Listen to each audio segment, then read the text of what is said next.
I'm proud to have on my show another friend of mine, Jeff Biggers. Good morning to you, Jeff. Good morning, Michael. You got to stay real close to that microphone. All right. That's the warning I got to give.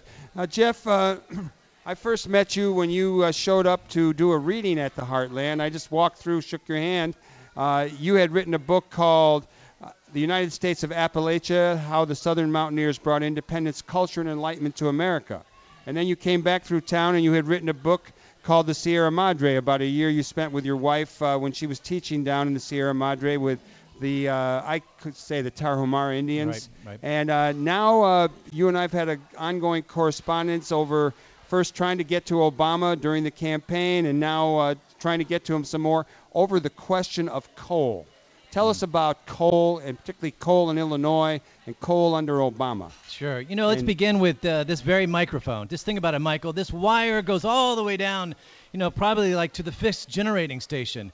And it fills up with this coal. Now, where does this coal come from? It doesn't come from Illinois anymore because our coal industry collapsed in 1990 after the Clean Air Act. It gets shipped in from around the country. And a big part of your coal, the big part of the coal that's generating your lights tonight, your lights here in the Heartland Cafe and this microphone, comes from Appalachia.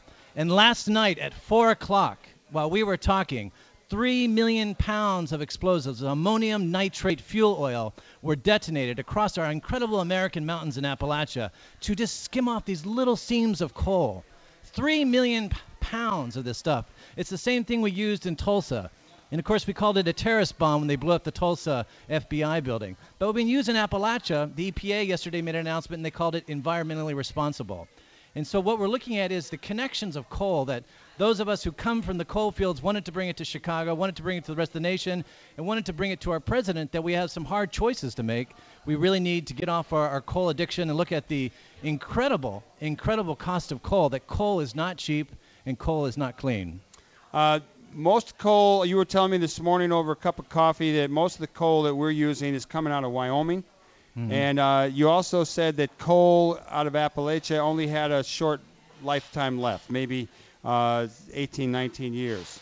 Tell us about the dynamics of the coal industry around the country and what's in store for us, and what, my first instinct was, okay, run out the coal out of Appalachia. But then you pointed out that 500 mountains have had the tops blown off. That's 1.2 million acres, which is the size of, it's larger than the size of Delaware. Right, exactly. So there's three types of coal mining, but specifically we have underground coal mining, and then we have above ground strip mining, or what they call surface mining. Now, the worst part of strip mining, where I'm from in southern Illinois, where we stripped completely. You know, strip mining actually was given its birth here in Illinois. Illinois is really the first place that commercial strip mining took place in the 1850s.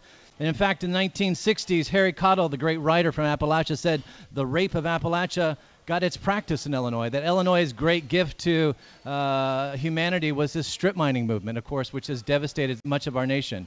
Now, the worst part of strip mining is called mountaintop removal, where they literally use these explosives to blow up the mountain, push it into the valley, and then scrape little tiny seams that are left and truck them out. In the meantime, in order to do that, in the past 30 years, we've destroyed 500 mountains. Think about it. In Illinois, we don't even have mountains. We have 2 card-carrying mountains. But 500 mountains have been wiped out. In the meantime, the people who live in these adjacent areas have been ruined. Their historic communities, their watersheds have been poisoned. 1,200 miles of streams have been sullied and jammed. Over 1.2 million acres of hardwood forest, of the oldest and most diverse forest in America, have been wiped out just to get this little amount of coal.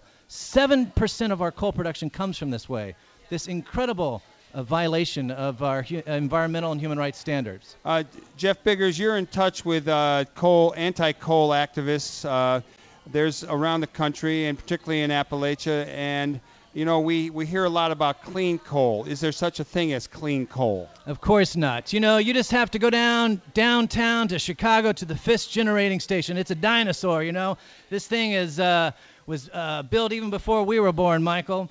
And this thing belches out 117 tons of these incredible particles which are attributing to heart attacks and asthma attacks. 24,000 people die every year from some sort of asthma or heart attacks related to coal-fired plants. And Chicago is really the belly of the beast. In 1895, a great liberal Democrat, a young liberal Democrat named Francis Peabody came to the Heartland Cafe, and he started running ads for clean coal in 1895. And, of course, he met with your buddy, Mr. Insull, who then launched the whole coal-fired plant.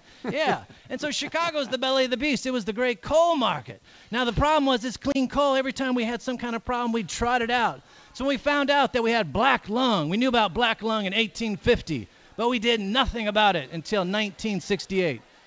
And 105,000 Americans have died from black lung. My grandfather suffered from black lung. 3 coal miners every day, still today, are dying from black lung. We did nothing about it, and we trotted out clean coal.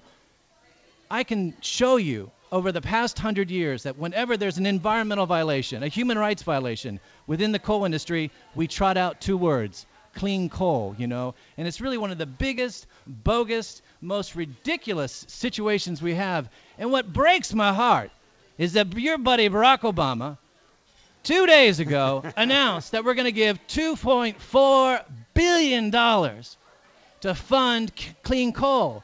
And who are the big backers? It's Rahm Emanuel. It's our buddy Dick Durbin, who want to have this payoff in Illinois for one of the greatest human rights violations we have in our country.